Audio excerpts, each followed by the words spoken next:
guys, happy Vlogmas. I am Arlette Hardy, blogger and joy strategist from chasing-joy.com, and I feel like I'm losing my voice. I've been home alone all day, so I haven't really talked until just now, and I feel like my voice sounds funny, but at least I have something to drink nearby. Hold on.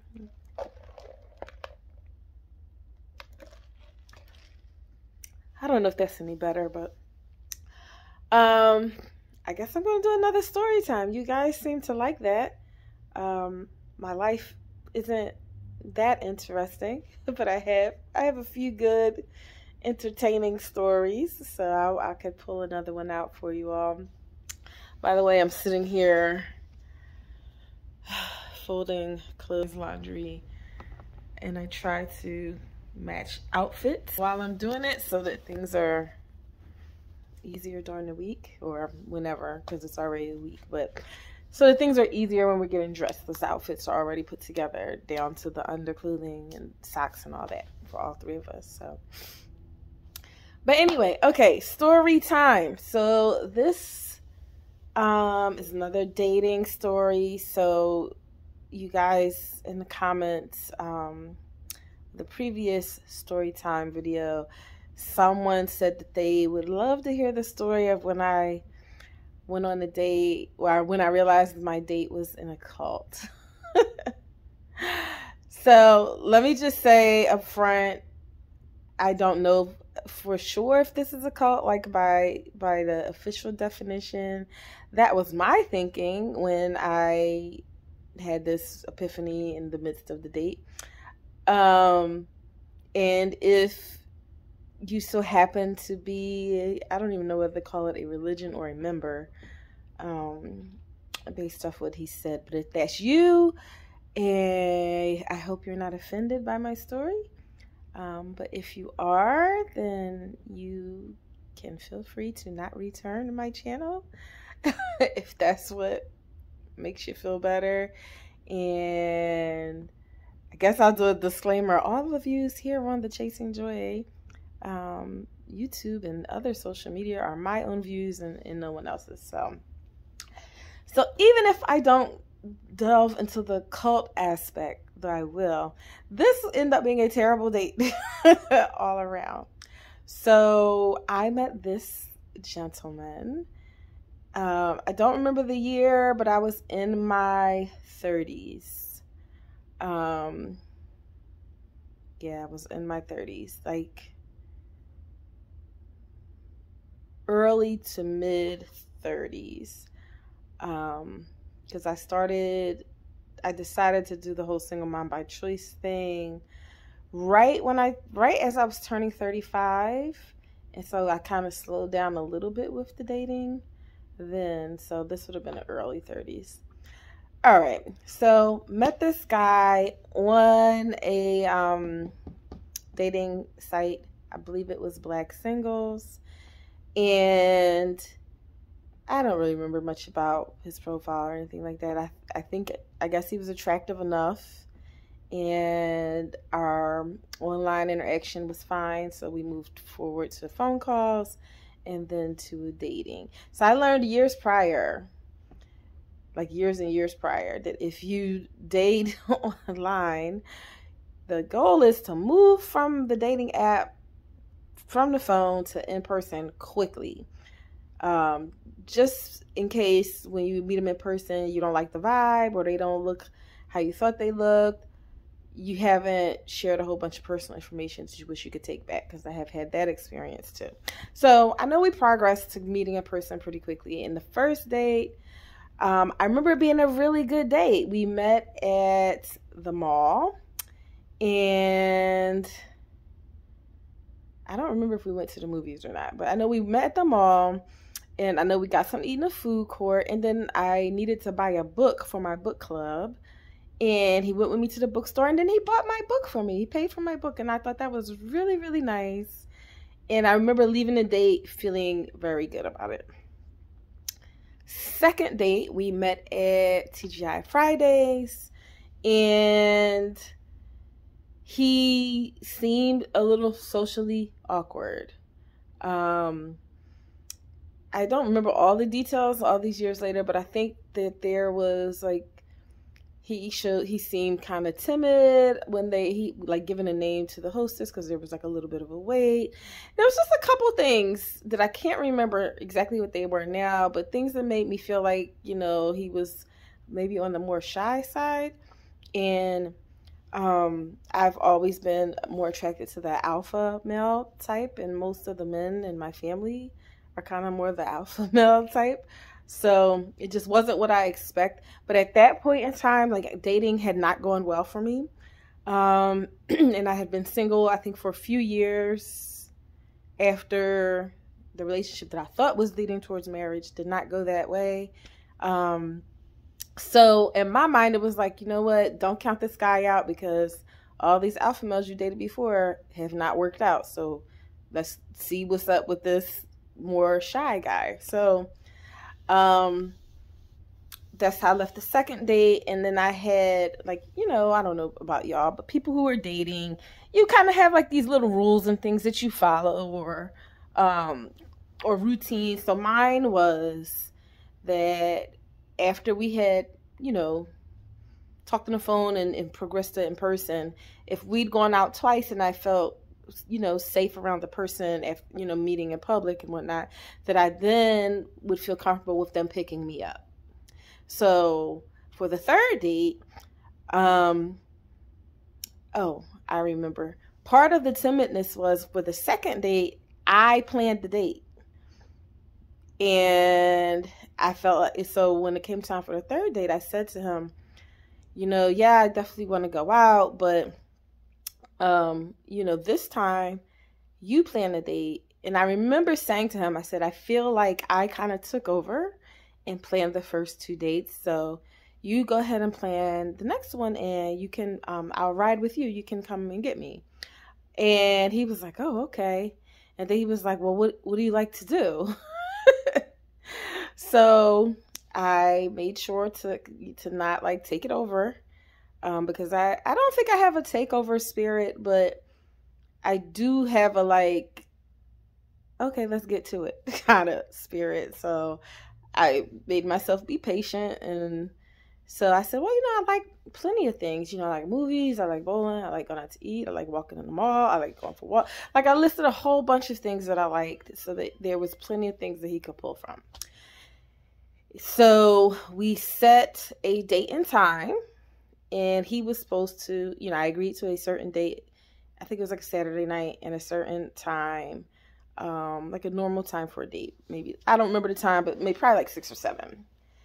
And I gave him my address, so he was going to pick me up. And it was like a couple of days before the date, and he was like, so what do you want to do? So that was like the first kind of like a little bit of annoyance. I'm like, well, you know, I said, you should plan this date because, you know, we agreed you would plan this date because I kind of planned the others. And he's like, oh, yeah, that's right. And then he was like, I think he mentioned the bowling then. And I was like, yeah, that's fine. Yeah, you know, I like bowling. No big deal. So the date of the date comes. And at this time, I still had my dog. So if you follow me on social media, you can like scroll back like a whole bunch of years. And you'll see I had a black, gray, and white Shih Tzu named Hurt, H-U-R-T. I did not name him. He was what I got in the you know, dissolving of the assets of the previous relationship that I thought was headed towards marriage. I ended up keeping the dog. So I made sure I was all dressed and ready, and I had time to walk my dog before he was due to arrive. So now I'm walking the dog. So anybody who has a dog, you know, if you're walking your dog before you go out, you're typically doing that like pretty close to when you go out, because you want the dog to have like an empty bladder when you leave so that they have a lot of time before they have to go again. So I am in the middle of walking the dog and my phone rings, and it's the guy. I don't remember his name. We're going to call him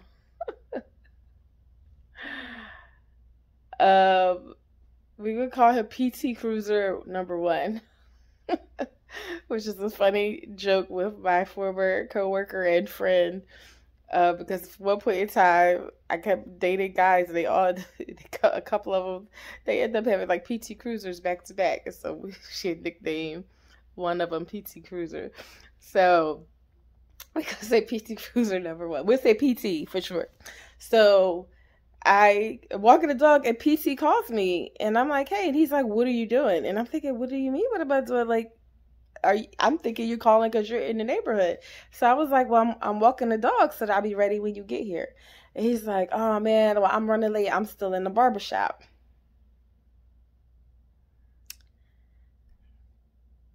So that's like the second thing that's making this not go well.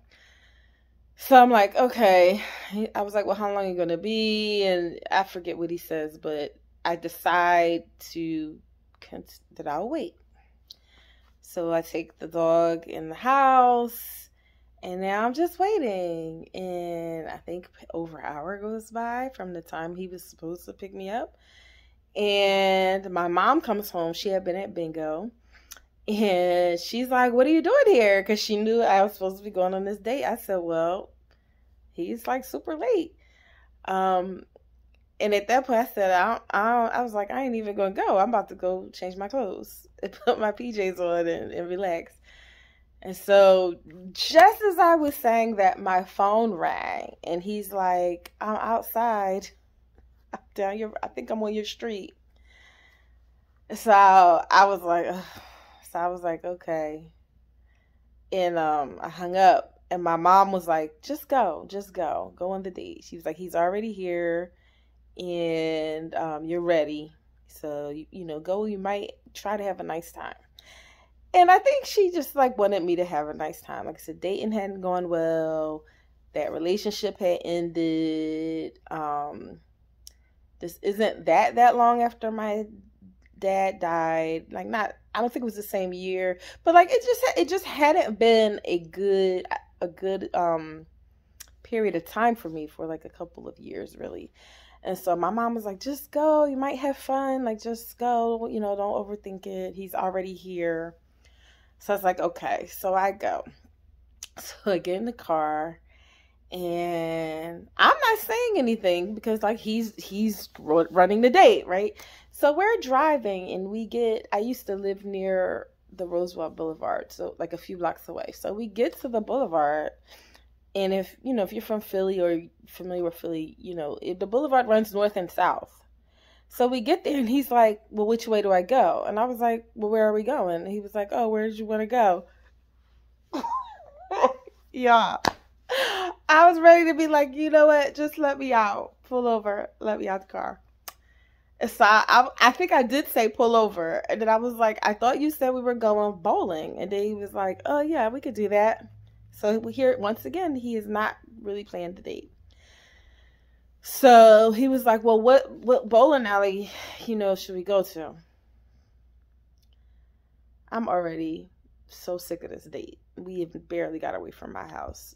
So I name a couple, like, more fun bowling alleys. They were more, like, trendy.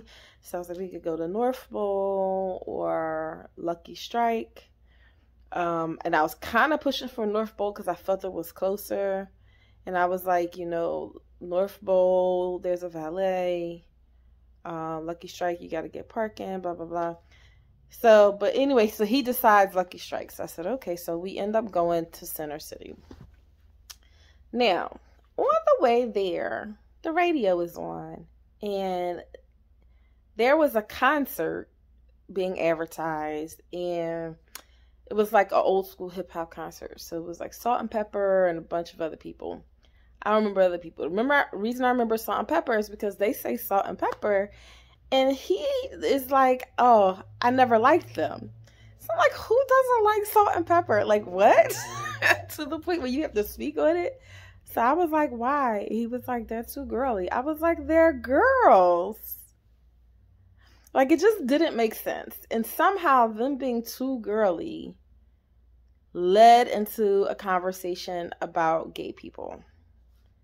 I don't remember how we transitioned to that, but I remember it was from the salt and pepper comment. And he goes on to explain that he does not feel that gay people should be able to adopt children. And then also a comment about white people adopting black children. He wasn't with that either. And it was just like, what? Like, it was just so kind of like out of the blue. Like, and so I was like, well, so at that point I was like, yeah, this is not going to work, because even though like, not only have you annoyed me through this whole date, we even really started the date, but you're way too conservative for me. And so I was like, well, I disagree. And I was like, and then one of my friends, she is married to a woman. I wasn't sure if she had labeled herself as anything, so I never labeled her, but I was just like, she's married to a woman and she is raising her brother's kids, and I have no problem with that. Like, they love those kids. She stepped up to the plate when the biological parents couldn't. Her orientation has nothing to do with that. And then I was like, and as far as, white people raising black kids, like, there could be a lot of nuance to certain situations, but like, kids need homes and they need to be loved. Like, I'm not going to make a blanket statement that shouldn't happen. So it was just like, okay, we don't see eye to eye. And he didn't say anything. So I guess it was like, an agree to disagree type of moment. So anyway, so from that point, I'm already like, this date is not going well. This guy is way too conservative for me. We don't have similar views on these kind of life, lifestyle things. So I'm already like, yeah, this will probably be the last date. So anyway, we get to Lucky Strike, and Lucky Strike's a really nice bowling alley. It's like a fun place. You can Google it. We get assigned our aisle, and so it's like you have your bowling lane, and then like that little couching kind of area where you sit. You share it with the people in the lane next to you. So I guess technically you could play against them or whatever if you wanted. Why next to us was like some early 20s white, I wouldn't say white kids, but they're technically adults, young adults. And they were like just having a good old time, happy and bubbly and enjoying themselves. And this man, PT, he shuts down. Like, he is not talking, like he's talking a little bit to me, but like he's really not making any conversation. And they were like very friendly, like, hey, when we came to the aisle, they're like, oh, hi, how you doing? And then like if I hit a strike, which is rare, I'm not a good bowler, but where he hit strike, they were like, woo. And I remember, he's just ignoring them. Like, he's acting as if he doesn't even see or hear them. And so I'm feeling the need to overcompensate and be overly friendly to make up for him being like a jerk, basically. So I am not enjoying this at all. And we played whatever our round, and then I, kind of was ready to go. And maybe he was ready to go too. I don't remember who was like, oh, let's get out of here. But basically, was like, let's get out of here. And I think we were waiting for the check. And I said, it's always the simplest questions that open the Pandora's box on, in my opinion, crazy people. So I said, oh, what are you doing this weekend? Just this conversation. Not because I wanted to go out, but just like at this point, he has shut down. So I'm grasping at things to say just to be having a conversation. He says, I am going to go and propagate with my frat. So previously on one of our other dates or a phone conversation or whatever, he had mentioned that he belonged to a frat.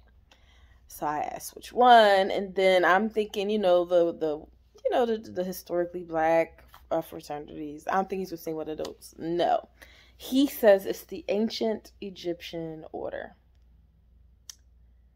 So I don't really know what that is. I asked, and he was like, "Oh, it's people who are really interested in ancient Egypt and I guess Egyptology or whatever." And I was like, "Oh, okay, that's interesting." I'm thinking it's like a history buff kind of person, but really interested in that particular culture's history. So I never looked it up. So I was like, propagate. And he's like, yeah. And I was like, what's that? He was like, oh, like we go out and we hand out information and we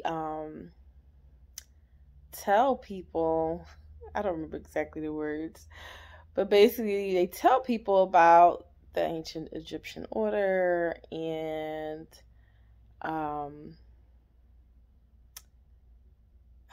I wish I could remember the exact phrasing. Hold on. My phone's about to die, so hang on. I'm gonna see if I can remember the phrasing while I fix my phone. Hold on, guys. Okay, I remember. It was psychic warfare. That was the word he used. So it was like hand out information about the ancient Egyptian order and talk to people about, defending themselves from psychic warfare. So as he's saying this, all kind of alarm bells are going off in my head. But I don't have to say anything else. Like I think I was like silent. I didn't say hardly anything else. He started talking like he was in the zone. He starts telling me about how he listens to he listened to these audio, I want to say tapes, but I think he says CDs, these audio CDs, and watches these videos and reads these books that teaches you how to build up your brain against psychic warfare. And I don't remember all the details now, but then that went into like how certain countries are evil. Not individual people are evil or even world leaders being evil, but the actual country itself was evil. And the United States was evil. All the European countries were evil. Canada was evil. Pretty much any country that was not a third world country. So any country that was like developed and, financially okay as a country. Now remember, not the individual people, the actual country was evil because money is evil. And he has to use his psychic warfare powers to like defend himself from evil. And I wish I could remember more because it was so crazy. And I was just like, oh my gosh, this dude is nuts. This dude is nuts. And he knows where I live now. Great.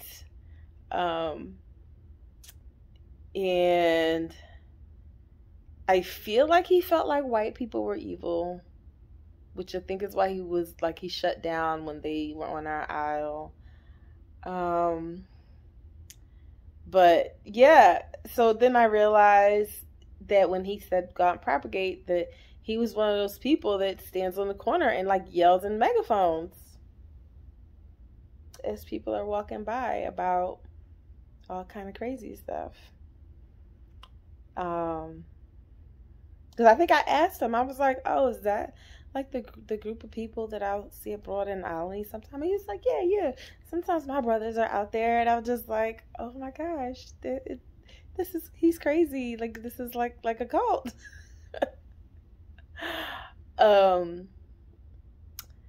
Yeah. So that was our last date.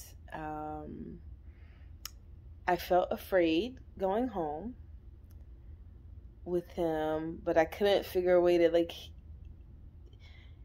ease out of the ride home. Like I didn't feel like he was gonna hurt me like in that moment, but I felt like, okay, he has the potential to be crazy, and I just want to be away from him.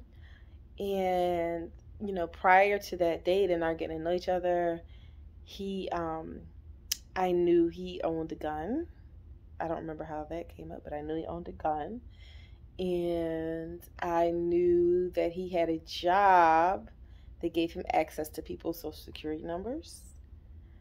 So I was like, this is a dangerous mix. You have access to information, you have access to weapons, and you're coming across as mentally unstable and easily influenced.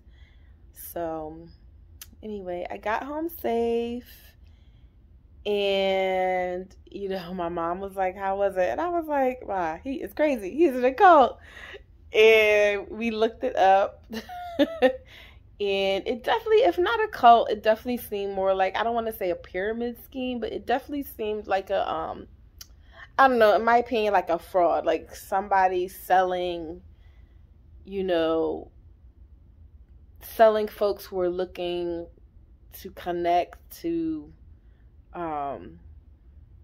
maybe their African roots in some way, and convince them that because the United States is evil, you need to like buy all these CDs and buy all these programs to watch and listen to, to protect yourself, and like getting these people's money. So that's how it came across to me. But that was our last date, and I think he called me the next day and I didn't answer, and then he kept calling. So a couple of days later, I did speak to him, and I just thought of another story time, but it's a way shorter one. But I said to him, when he asked, I don't know if he asked me out again, but like, or if he asked like, was I interested in him, something like that. And I said to him, I said, well, do you really think we're that compatible?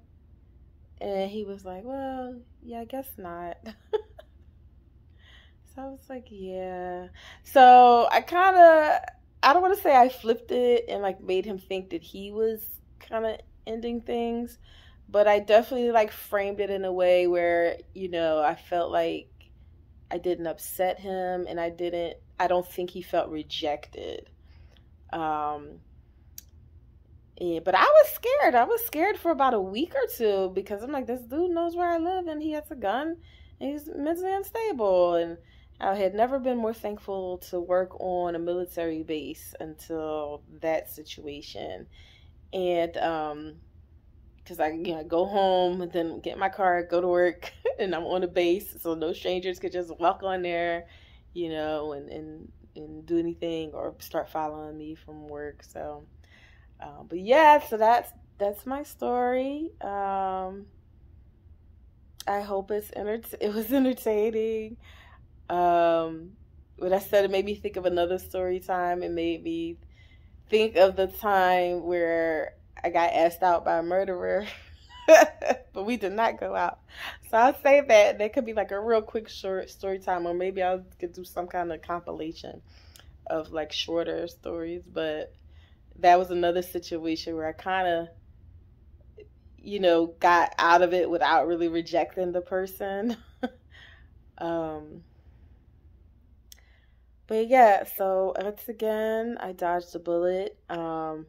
I was actually really glad I went on the date, because like it was just like a random events that led me to see that side of him, like that particular concert being advertised and him making that statement, leading to that whole conversation where we realized like our values are different. And then just me saying, hey, so what are you doing tomorrow? And he happened to have plans to go out and propagate. I had never even known of that word being used in that way until that guy.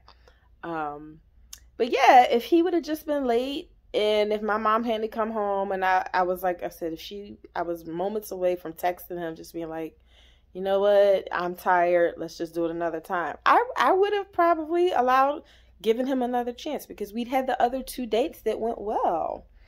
And he showed no sign of, crazy. He kept it really under wraps. So I probably would have went out with him again, and if nothing weird happened, we could have potentially went out on several dates before I discovered all that. Because I don't, I'm a heterosexual woman, so I don't typically ask people about their homophobia. It's not in the forefront of my mind. So if that hadn't just come up, I wouldn't have known to, like, okay, he's too conservative. And I do typically ask people their kind of basic religious beliefs, but I don't remember him answering. I think he believed in God, since he was talking about these other countries being evil. So I don't know that I would have realized that he was one of those people who yells at people in the corner if I hadn't went on that date, and then I knew to shut it down. So I was glad that I went. Gave me a good story. And anyway, I've been telling friends I think I'm ready to attempt to make time to get back in the dating world. And I always say, you either have a good time or you get a good story. So this was one of the ones where it was a good story. So hopefully you guys enjoyed that story time.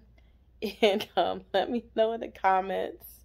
And like I said, if I've offended anyone, that's not my intent, but I'm just saying my thoughts and opinions, and they're my own. So